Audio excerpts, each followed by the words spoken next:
kita paham tentang jenis perkembangbiakan, tentang generatif maupun vegetatif, kita coba pelajari satu persatu, yaitu tentang alat perkembangbiakan pada tumbuhan. Jadi alat perkembangbiakan pada tumbuhan yaitu mengatakan bahwa bunga dan biji. Kita pelajari bunga dulu, dari bunga dulu. Kita pelajari bagian-bagian bunga. Bagian bunga ada yang diberi nama mahkota bunga. Nah, ada yang bernama benang sari. Apa itu mahkota bunga? Mahkota bunga adalah bagian bunga yang mempunyai warna, bentuk, dan bau yang bermacam-macam. Mahkota bunga sering disebut sebagai perhiasan bunga dan menjadi ciri khas sekutung bunga. Fungsi mahkota bunga adalah untuk menarik serangga agar membantu penyerbukan. Nah, artinya mahkota bunga ini bagian bunga yang sangat menarik. Mahkota bunga itu, jadi dia biasanya berwarna coraknya itu sangat warnanya itu sangat mencorak. Terus kemudian biasanya ada perhiasan-perhiasannya juga. Nah, agar supaya apa? Dia menarik serangga agar mau hinggap di bunga tersebut, agar supaya bisa membantu namanya penyerbukan. Bagian bunga yang kedua adalah benang sari. Benang sari ini adalah alat kelamin jantan pada tumbuhan. Ingat, alat kelamin jantan pada tumbuhan yang berfungsi sebagai alat perkembangbiakan. Benang sari terdiri atas tangkai sari dan kepala sari. Nah, nanti kita harus tunjukkan mengenai gambar bunga seutuhnya, yang mana itu benang sari, yang mana itu tangkai sari, yang mana kepala sari. Nah, atau mungkin mahkota bunga dan sebagainya, nanti kita tunjukkan. Yang jelas, benang sari adalah alat kelamin jantan pada tumbuhan yang berfungsi sebagai alat perkembangbiakan. Benang sari terdiri atas tangkai sari dan kepala sari. Di dalam kepala sari terdapat kotak sari yang berisi serbuk sari. Nah, inilah serbuk sari inilah yang merupakan sel kelamin jantan pada tumbuhan. Nah, serbuk sari terdiri atas inti generatif dan inti vegetatif. Nah, ini serbuk sari ini nanti yang bisa menjadi proses penyerbukan. Nah, apabila serbuk sari nempel di kepala putik, maka akan terjadi namanya penyerbukan. Nah, sudah tahu mahkota bunga, sudah tahu benang sari. Selanjutnya putik.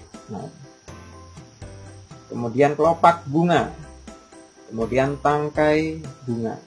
Tadi ada mahkota bunga, ada benang sari, ada putik, kelopak bunga, tangkai bunga. Oke, kita pelajari satu persatu. Apa itu putik? Putik adalah alat kelamin betina pada tumbuhan yang berfungsi sebagai alat perkembangbiakan.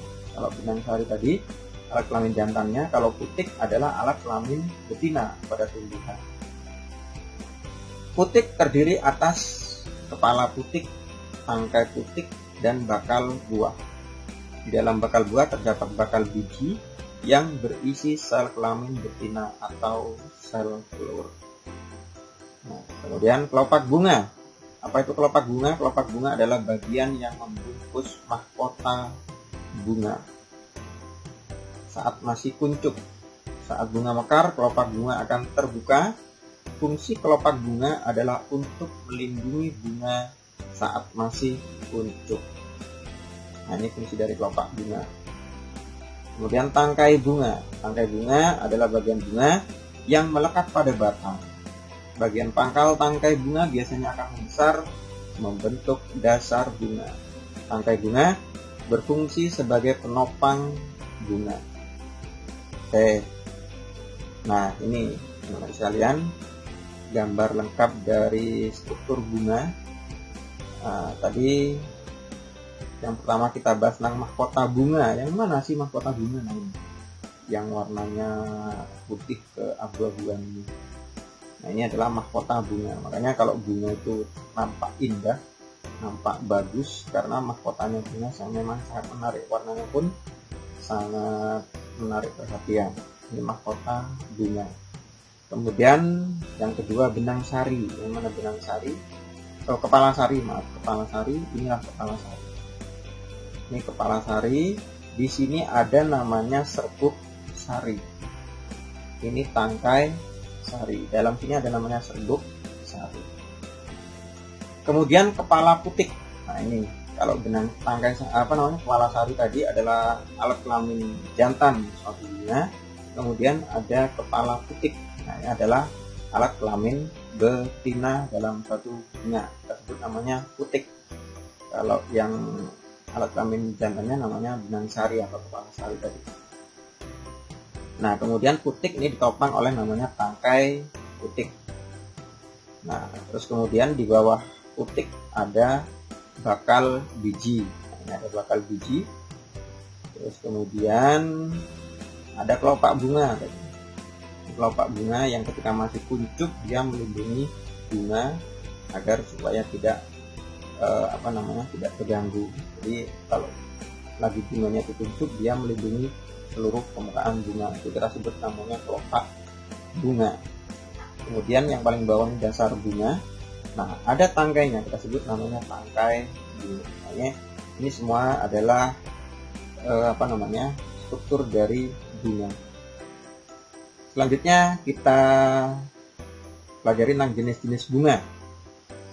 Nah, jenis-jenis bunga kita kelompokkan menjadi dua berdasarkan kelengkapan alat perkembangbiakan dan berdasarkan kelengkapan bagian-bagian bunga. Berdasarkan kelengkapan alat-alat perkembangbiakan, bunga dibagi menjadi dua, yaitu bunga sempurna dan bunga tidak sempurna. Apa itu bunga sempurna? Bunga sempurna yaitu mempunyai benang sari dan putik dalam satu bunga. Contohnya bunga apel dan bunga jeruk. Jadi artinya dalam bunga tersebut ada alat kelamin jantannya, ada alat kelamin betina dalam satu bunga. Itu kita sebut namanya bunga sempurna. Nah, yang kedua adalah bunga tidak sempurna. Apa itu bunga tidak sempurna? Yaitu hanya mempunyai benang sari saja atau putik saja dalam satu bunga. Nah, contohnya bunga melinjo dan bunga jagung.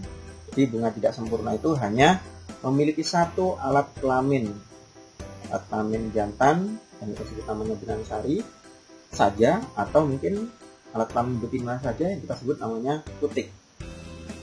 Nah, kemudian pengelompokan bunga yang kedua yaitu berdasarkan kelengkapan bagian-bagian bunga. Berdasarkan kelengkapan bagian-bagian bunga ada bunga lengkap dan ada bunga tidak lengkap. Apa itu bunga lengkap? Yaitu bunga yang mempunyai semua bagian-bagian bunga. Artinya bagian-bagian bunga itu ada, mulai dari mahkota bunganya ada, kemudian kelopak bunganya ada, putiknya ada, benang sarinya ada, terus kemudian mahkota bunganya, tangkai bunganya, bakal buahnya ada semua. Itu kita sebut namanya bunga lengkap. Terus kemudian di sini ada yang kita sebut namanya bunga tidak lengkap, yaitu bunga yang tidak mempunyai semua bagian bunga. Contohnya bunga kamboja dan bunga kelapa. Bisa kalian ketahui bahwa bunga kamboja itu hanya dia memiliki kelopak bunga saja, mahkota bunga saja, mahkota bunga aja. Kemudian bunga kelapa hanya memiliki putik atau benang sari saja, tapi tidak ada mahkota bunganya. Itu jenis-jenis bunga berdasarkan kelengkapan alat perkembangbiakan dan kelengkapan bagian-bagian bunga. Nah, selanjutnya kita pelajari tentang perkembangbiakan generatif pada tumbuhan. Perkembangbiakan generatif pada tumbuhan diawali dengan proses penyerbukan. Apa itu proses penyerbukan? Penyerbukan adalah peristiwa menempelnya serbuk sari di kepala putik. Nah, apabila menempel serbuk sari di kepala putik, maka akan terjadi namanya penyerbukan. Setelah penyerbukan akan terjadi proses pembuahan. Ketika sudah penyerbukan atau perkawinan atau persarian, nah, jadi sama jenaknya penyerbukan, persarian, perkawinan dalam bunga itu sama, yaitu peristiwa menempelnya serbuk sari di kepala putik. Nah, setelah terjadi penyerbukan atau persarian atau perkawinan tadi, maka akan terjadi proses pembuahan. Nah, pembuahan itu pembuahan adalah bersatunya sel kelamin jantan dan sel kelamin betina yang membentuk individu baru. Nah, terus kemudian hasil dari pembuahan adalah terbentuknya zigot. Apa itu zigot? Zigot kemudian berkembang menjadi embrio. Embrio selanjutnya menjadi biji. Jika ditanam, biji akan tumbuh dan berkembang menjadi tumbuhan baru yang sama dengan induknya. Jadi ini semua rangkaian proses perkembangbiakan secara generatif atau secara kawin tadi, secara penyerbukan tadi. Jadi pertama terjadinya penyerbukan, terus kemudian setelah terjadi proses penyerbukan maka akan terjadi pembuahan. Setelah terjadi pembuahan maka akan terbentuk zigot. Zigot kemudian berkembang menjadi embrio. Embrio kemudian berkembang menjadi biji. Nah, kemudian biji kalau kita tanam akan menjadi tumbuhan baru yang sama dengan induknya. Nah, itu rangkaian proses dari perkembangbiakan generatif pada tumbuhan. Sekarang kita pelajari tentang jenis-jenis penyerbukan pada tumbuhan. Baik, selanjutnya setelah kita mempelajari tentang perkembangbiakan generatif pada tumbuhan, kita pelajari tentang jenis-jenis penyerbukan pada tumbuhan. Jadi jenis-jenis penyerbukan pada tumbuhan ada 4 di sini. Yang pertama yaitu penyerbukan sendiri. Apa itu penyerbukan sendiri? Penyerbukan sendiri adalah serbuk sari apabila serbuk sari jatuh di kepala putik pada bunga yang sama.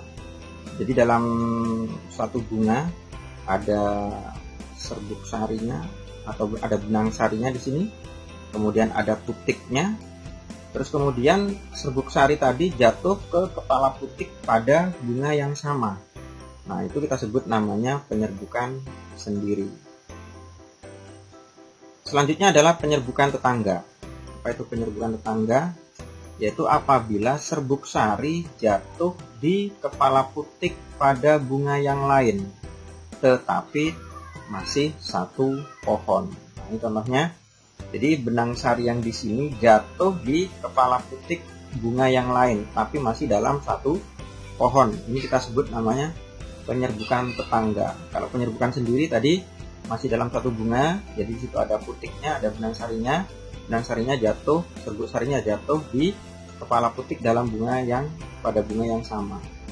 Tapi apabila serbuk sarinya jatuh di putik pada bunga yang lain tapi masih dalam satu pohon, kita sebut namanya penyerbukan tetangga.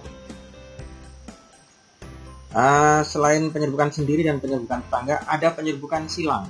Apa itu penyerbukan silang?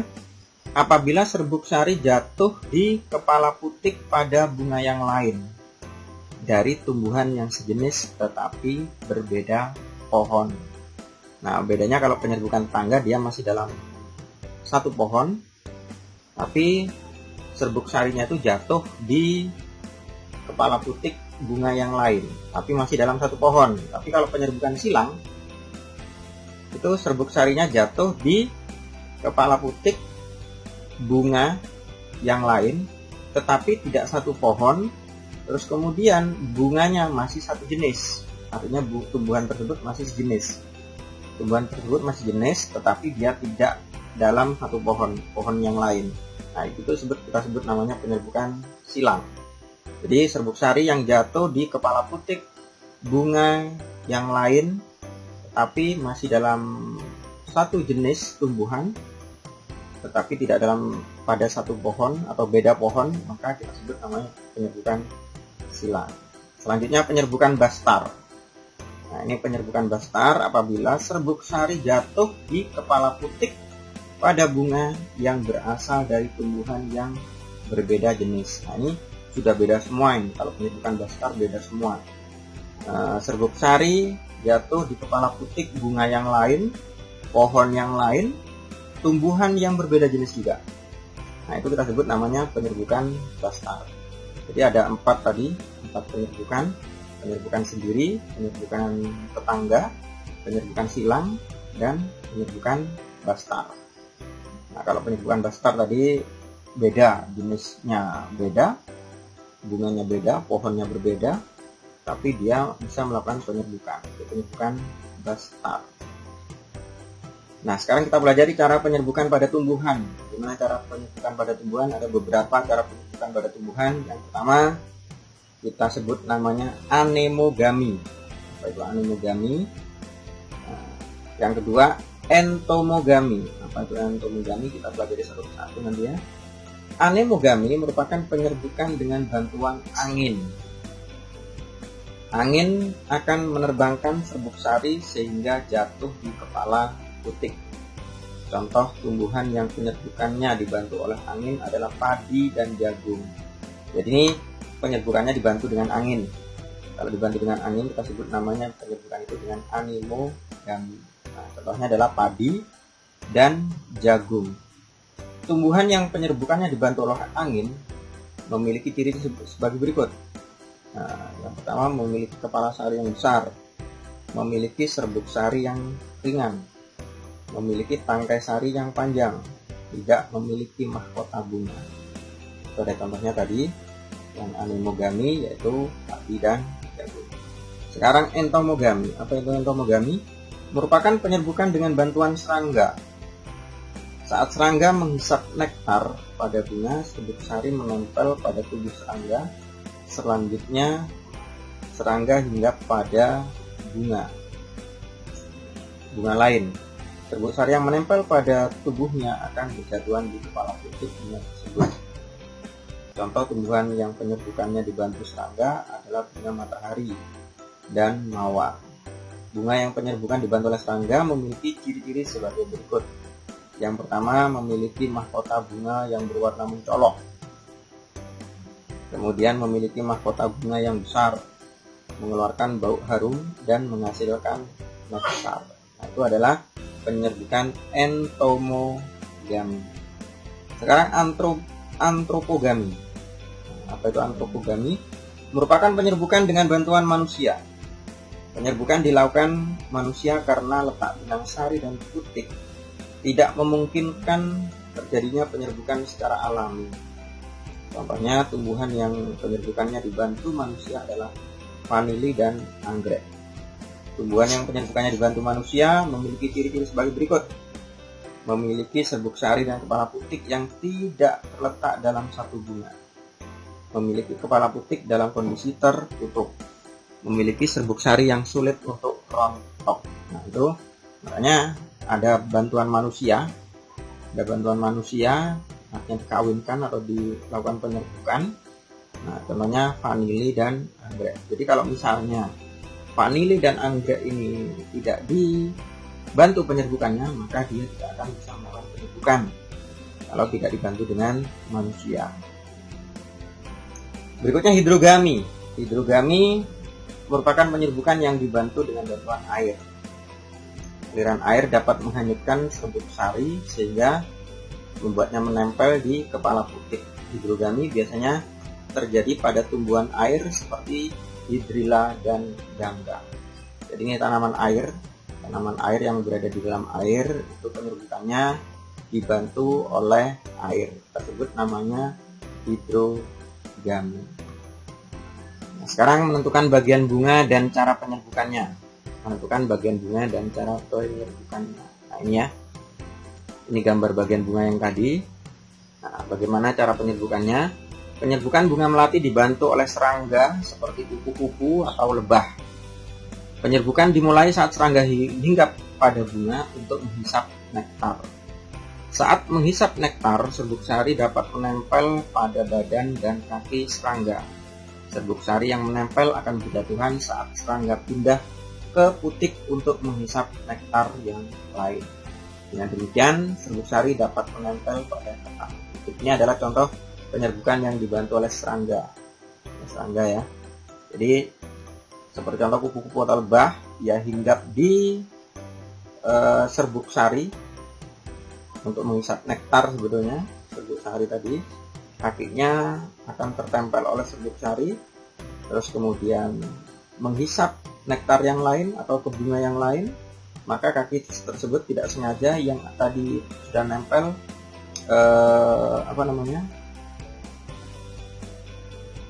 serbuk sari sudah nempel di kaki lebah atau kupu-kupu tadi, kemudian dia nempel di kepala putih bunga yang lain. Sebenarnya si serangga atau kupu-kupu tadi tidak sengaja untuk membantu penyerbukan, tetapi kakinya karena ada nempel sebut sarinya, kemudian sebut sari secara tidak langsung pindah ke putik tadi, nempel ke putik, maka terjadilah penyerbukan. Nah, manfaat perkembangbiakan tumbuhan secara generatif. Apa manfaatnya? Yang pertama manfaatnya yaitu tumbuhan dapat berumur lebih lama. Tumbuhan dapat berumur lebih lama. Kemudian tumbuhan baru yang dihasilkan memiliki akar yang kuat. Ini yang perkembangbiakan secara generatif atau dengan cara kawin. Biaya yang dikeluarkan untuk mengembangbiakan tumbuhan relatif murah. Dapat menghasilkan varietas tumbuhan baru yaitu dengan cara menghilangkan. Artinya kalau disilangkan bisa menghasilkan varietas atau jenis tumbuhan yang baru.